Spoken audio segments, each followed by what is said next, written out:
Central university নিয়ে যা বললেন অধ্যাপক মামুন।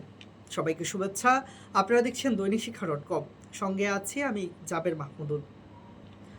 ঢাকা বিশ্ববিদ্যালয়ের অধ্যাপক ডক্টর কামরুল হাসান মামুন বলেছেন, সেন্ট্রাল বিশ্ববিদ্যালয়ের সব পদে শিক্ষা ক্যাডার থেকে নিয়োগ দিতে দাবি জানাতে দেখলাম একজনকে। এর মানে উনি শুধু নামের পরিবর্তন চান, মানের না। বৃহস্পতিবার নিজের ভেরিফাইড ফেসবুকের এক পোস্টে তিনি এই কথা বলেন। অধ্যাপক মামুন বলেন, জাতীয় বিশ্ববিদ্যালয়ে তো অন্তত বিশ্ববিদ্যালয়ের কাউকে ভিসি নিয়োগ দেওয়া হয় না।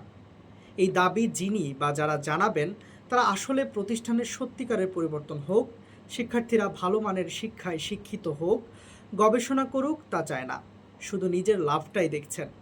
এই দেশের অধিকাংশের সমস্যা হলো এখানেই, নাম পাল্টালেই মান পাল্টায় না। এত স্বার্থপর মানুষ কিভাবে হয়? এরা কোনো বৃহত্তর স্কেলে বিষয়টাকে দেখতে পারে না। অধ্যাপক মামুন আরও বলেন, বিশ্ববিদ্যালয়ের আলাদা কাঠামো আছে যেখানে শিক্ষক নিয়োগ ও প্রমোশনের নিজস্ব সিস্টেম থাকে। সেখানে পিএসসি বা বিসিএস এর কোনো কাজ নেই। ধন্যবাদ।